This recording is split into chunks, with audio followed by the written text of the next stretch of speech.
لکل حمد یا اللہ الصلاۃ والسلام علیک یا رسول اللہ اما بعد۔ سلسلہ ہے تذکرہ اسلاف کا۔ اس مبارک سلسلے میں ہم اپنے اسلاف کا، اپنے بزرگوں کا ذکر خیر، ان کے یوم ولادت اور عرس کی تاریخوں پر کرنے کی سعادتیں حاصل کرتے ہیں۔ آج جس عظیم الشان شخصیت کا ہم ذکر خیر کرنے جا رہے ہیں وہ صحابی رسول حضرت ابو ہیثم مالک بن تیہان رضی اللہ تعالیٰ عنہ ہیں۔ صحابی رسول ہیں۔ ان کا ذکر خیر آج ہم اس مناسبت سے کر رہے ہیں کہ ان کا وصال سفر کے مہینے میں ہوا تھا۔ ایک تاریخ تو نہیں پتہ چل پائی، لیکن سفر کے مہینے میں ان کا وصال ہوا تھا۔ ابھی بھی ماہ سفر ہے۔ سفر کے مہینے میں ان کی بارگاہ میں خراج عقیدت پیش کرنے کے لیے، عقیدت کے نذرانے پیش کرنے کے لیے یہ بیان ہم آپ تک پہنچا رہے ہیں۔ آپ بھی عقیدت کے نذرانے پیش کیجئے پورے بیان کو سن کر، اور بیان کے اخیر میں اس بیان کو دوسروں تک شیئر کر کے صحابہ کا ذکر ان کو بھی سننے کا موقع آپ عنایت کر سکتے ہیں، فراہم کر سکتے ہیں۔ صحابی رسول حضرت ابو ہیثم مالک بن تیہان رضی اللہ تعالیٰ عنہ ایک مرتبہ نبی اکرم صلی اللہ تعالیٰ علیہ وسلم رات یا دن کے ایسے وقت میں باہر تشریف لائے جس وقت عموماً تشریف نہ لایا کرتے تھے۔ صحابی کا ذکر سنیں، ایک مرتبہ آقا کریم علیہ السلام رات یا دن کے ایسے وقت میں باہر تشریف لائے جس وقت عموماً تشریف نہ لایا کرتے تھے، اور نہ ہی اس وقت میں کوئی ملاقات کے لیے حاضر ہوتا تھا۔ باہر حضرت سیدنا ابو بکر صدیق رضی اللہ تعالیٰ عنہ اور حضرت سیدنا عمر فاروق اعظم رضی اللہ تعالیٰ عنہ بھی موجود تھے۔ نبی رحمت صلی اللہ تعالیٰ علیہ وسلم نے فرمایا، اس گھڑی تم دونوں کو اپنے گھروں سے کس چیز نے نکالا؟ اس گھڑی کو، اس وقت میں تم لوگوں کو کس چیز نے باہر نکالا؟ عرض کی، بھوک نے۔ دونوں صحابی ابو بکر صدیق، عمر فاروق اعظم فرمانے کہ بھوک نے ہمیں باہر نکالا۔ ارشاد فرمایا، اس کی قسم جس کے قبضے میں میری جان ہے، مجھے بھی اس نے نکالا جس نے تم کو نکالا۔ اٹھو۔ دونوں حضرات نبی کریم صلی اللہ تعالیٰ علیہ وسلم کے ساتھ اٹھ کھڑے ہوئے اور ایک انصاری صحابی کے یہاں پہنچے۔ یہ انصاری صحابی بہت بڑے باغ اور بکثرت بکریوں کے مالک تھے۔ بہت بڑے باغ تھے ان کے، بہت ساری بکریاں ان کے پاس تھی، اور کوئی خادم بھی نہ رکھتے تھے۔ نبی محترم صلی اللہ تعالیٰ علیہ وسلم نے آگے بڑھ کر اس صحابی رسول کو سلام کر کے 3 مرتبہ اندر داخل ہونے کی اجازت مانگی۔ دروازے کے پیچھے انصاری صحابی کی زوجہ، ان کی بیوی تھی، انہوں نے سلام کی آواز کو سنا اور یہ چاہتی تھی کہ نبی معظم صلی اللہ تعالیٰ علیہ وسلم سلام کے ذریعے بار بار سلامتی کی دعائیں دیتے رہیں، اس لیے دروازہ نہ کھولا۔ 3 بار آقا کریم کی عادت تھی، سنت بھی ہے کہ آواز اگر اندر سے نہیں آئے تو 3 بار تک آپ سلام کر کے اجازت لیں۔ جب آخری نبی حضرت محمد عربی صلی اللہ تعالیٰ علیہ وسلم 3 بار سلام کرنے کے بعد جواب نہیں آنے پر واپس جانے کا ارادہ کیا تو وہ تیزی سے باہر نکل آئیں اور عرض گزار ہوئی، مرحبا اے اللہ کے نبی، میں نے آپ کے سلام کو سن لیا تھا، مگر یہ چاہتی تھی کہ بار بار آپ سے سلامتی کی دعائیں ملیں۔ السلام علیکم، یہ جو سلام ہے یہ سلامتی کی دعا ہے۔ آقا کریم کے صحابہ اور صحابیات کا ایمان و عقیدہ اور محبت کا انداز دیکھیے کہ آقا کریم سلام کر رہے ہیں تو ایک ہی بار میں جواب نہیں دیا، 3 بار میں جواب نہیں دیا۔ کیوں؟ اس لیے کہ آقا کریم کی زبان سے دعائیں لینا چاہ رہے تھے۔ کیسے محبت برے انداز تھے ہمارے صحابہ کے۔ نبی مختار صلی اللہ تعالیٰ علیہ وسلم نے ان کے شوہر کے بارے میں پوچھا کہ وہ کہاں ہیں؟ بولی، ہمارے لیے میٹھا پانی لینے گئے ہیں، آپ سب اندر جائیے، آ جائیے، وہ کسی بھی وقت آ جائیں گے۔ پھر ان مقدس حضرات کے لیے ایک درخت کے نیچے چادر بچھا دی۔ اتنے میں وہ انصاری صحابی رضی اللہ تعالیٰ عنہ پانی کے 2 بھرے ہوئے مشکیزیں گدھے پہ رکھ کر لے آئے۔ جو ہی نبی انور صلی اللہ تعالیٰ علیہ وسلم اور دونوں عاشقان نبی حضرت ابو بکر صدیق اور حضرت عمر فاروق اعظم کی زیارت سے مشرف ہوئے تو بہت خوش ہوئے کہ آج اتنی 3 عظیم شخصیات میرے گھر تشریف لائی ہیں۔ اپنی آنکھوں کو ٹھنڈا کیا کہ آج معراج کا دولہ، عرش اعظم کا مہمان میرے گھر کیسے کرم فرما ہو گئے۔ میں اپنے مقدر پر جس قدر ناز کروں کم ہے۔ آج میرا باغ رشک خلد بری بلکہ رشک عرش بری ہیں۔ اور گلے سے لگ گئے آقا کریم کے، پھر دست بوسی کی سعادت پائی اور عرض گزار ہوئے، میرے ماں باپ آپ پر قربان، اللہ کا شکر ہے کہ آج میرے مہمانوں سے زیادہ معزز کسی کے مہمان نہیں ہیں۔ ایک روایت میں ہے کہ وہی انصاری صحابی رضی اللہ تعالیٰ عنہ ان محترم حضرات کو اپنے باغ میں لے کر آئے اور ان متبرک حضرات کے لیے چادر بچھائی، پھر کھجور کے درخت سے ایک بڑا خوشہ توڑ کر بارگاہ رسالت میں پیش کیا۔ اس خوشے میں خشک و تر کھجوریں تھی، عرض کی یا رسول اللہ اس سے کھائیے. نبی آخر الزمان صلی اللہ تعالی علیہ وسلم نے ارشاد فرمایا صرف تر یعنی پکی ہوئی کھجوریں کیوں نہیں لائے؟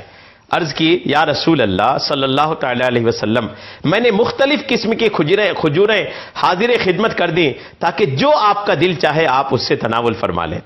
تینوں مکرم حضرات نے اس کھوشا سے کھجوریں کھائی اور وہ میٹھا پانی پیا.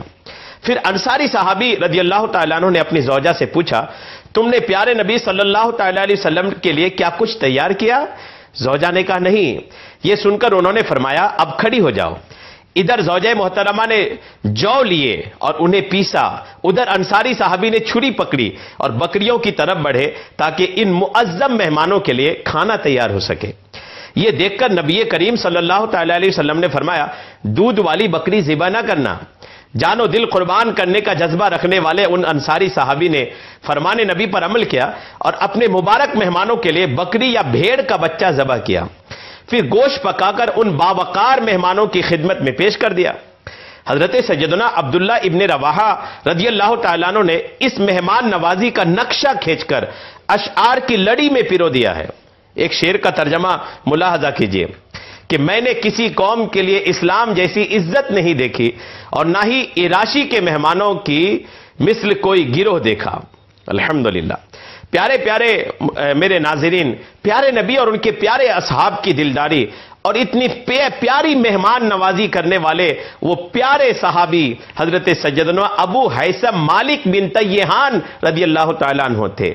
آج ہم جن کا ذکر خیر کر رہے ہیں الحمدللہ یہی وہ صحابی تھے جن کے باغ میں آقا تشریف لے گئے، جن کے گھر آقا تشریف لے گئے، جنہوں نے بڑی فراخ دلی کے ساتھ، بڑی استقبالیہ انداز میں، خوشی کے ساتھ، جوش و جذبے کے ساتھ آقا کی مہمان نوازی کیے. وہی صحابہ رسول کا آج ہم ذکر خیر کر رہے ہیں، حضرت سیدنا ابو ہیثم مالک بن تیہان رضی اللہ تعالیٰ عنہ. اسی دعوت کے اختتام پر سید الانبیاء صلی اللہ تعالی علیہ وسلم نے آپ سے پوچھا کیا تمہارے یہاں کوئی خدمتگار ہے؟ عرض کی جی نہیں. ارشاد فرمایا جب ہمارے پاس قیدی آئیں تو ہمارے یہاں آ جانا. جب نبی مقدس صلی اللہ تعالی علیہ وسلم کے پاس 2 غلام لائے گئے تو آپ رضی اللہ تعالیٰ عنہ وہ صحابی رسول حضرت ابو ہیثم مالک بن تیہان حاضر ہوئے. نبی بحر و بر صلی اللہ تعالی علیہ وسلم نے فرمایا ان میں سے ایک چن لو. آپ نے عرض کی یا نبی اللہ آپ ہی پسند فرما دیں. نبی مصطفیٰ صلی اللہ تعالی علیہ وسلم نے فرمایا جس سے مشورہ لیا جائے وہ امین ہوتا ہے. پھر ایک غلام کی جانب اشارہ کر کے فرمایا تم اسے لو کیونکہ میں نے اسے نماز پڑھتے ہوئے دیکھا ہے. الحمدللہ. اور میں تمہیں اس کے بارے میں بھلائی کی وصیت کرتا ہوں. گھر آ کر آپ رضی اللہ تعالیٰ عنہ نے نبی پاک کا ارشاد پاک اپنی زوجہ کو سنایا تو وہ کہنے لگی کہ اللہ کے نبی نے اس غلام کے بارے میں جو بھلائی کی وصیت کی ہے اس غلام کو آزاد کیے بغیر تم اس فرمان تک نہیں پہنچ سکتے. یہ سنتے ہی آپ نے اس غلام کو آزاد کر دیا. الحمدللہ. آپ رضی اللہ تعالیٰ عنہ زمانہ جاہلیت میں بھی باطل معبودوں کی عبادت کو ناپسند کرتے تھے اور ان سے ناگواری کا اظہار کیا کرتے تھے. ایک قول کے مطابق اعلان نبوت کے 11ویں سال مکے کی ایک گھاٹی میں سب سے پہلے جن 6 انصاری صحابہ نے اسلام قبول کیا ان میں آپ کا نام بھی شامل ہے. اس کے بعد آپ رضی اللہ تعالیٰ عنہ نے دیگر صحابہ کرام کے ساتھ مل کر مدینے میں اسلام کی ترویج و اشاعت کا کام شروع کر دیا. پھر 13ویں سال 70 خوش نصیب افراد نے رحمت والے نبی صلی اللہ تعالی علیہ وسلم کے دست انور پر بیعت کی تو آپ بھی ان میں موجود تھے. آپ ان 12 خوش نصیب اور معتبر افراد میں سے ایک ہیں جن کو نبی مکرم صلی اللہ تعالی علیہ وسلم کی جانب سے نقیب یعنی قوم کا سردار بنایا گیا. حضرت عبداللہ ابن رواحہ رضی اللہ تعالیٰ عنہ کی شہادت کے بعد نبی پاک صلی اللہ تعالی علیہ وسلم نے آپ کو خیبر کی طرف بھیجا تاکہ آپ وہاں کی کھجوروں کی منصفانہ تقسیم کریں. جب آپ تقسیم کاری کے بعد واپس پلٹے تو نبی مجتبی صلی اللہ تعالی علیہ وسلم نے آپ کو دعاؤں سے نوازا.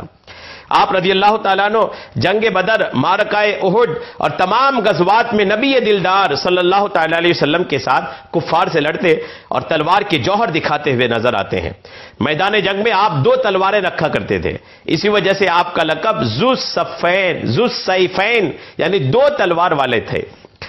ایک قول کے مطابق ماہ سفر المظفر سن 37 جنگ صفین میں حضرت ابو ہیثم مالک بن تیہان رضی اللہ تعالیٰ عنہ حضرت سیدنا علی رضی اللہ تعالیٰ عنہ کے ساتھ تھے. اور اسی جنگ میں شہادت کے بلند مقام پر فائز ہوئے۔ حضرت سیدنا علی رضی اللہ تعالیٰ عنہ نے نماز جنازہ پڑھائی اور آپ کی تدفین اپنے ہاتھوں سے کی۔ الحمدللہ۔ یہ بات اسد الغابہ کے جلد نمبر 6 صفحہ 342 اور روض العنف کے جلد نمبر 2 کے صفحہ نمبر 249 میں، نصاب الاشراف کے جلد نمبر 3 کے صفحہ نمبر 97 میں لکھی ہے۔ اللہ تبارک و تعالیٰ اس صحابی رسول کے مزار پاک پر خوب خوب رحمتیں نازل فرمائے، ان رحمتوں کا صدقہ ہمیں، ہمارے ناظرین و سامعین کو عطا فرمائے، اور ان کے صدقے تمام طرح کی زمینی آسمانی بلاؤں سے بچا کر غنا بالخیر کے ساتھ درازی عمر بالخیر عطا فرمائے، آمین بجاہ النبی الامین صلی اللہ تعالی علیہ وسلم۔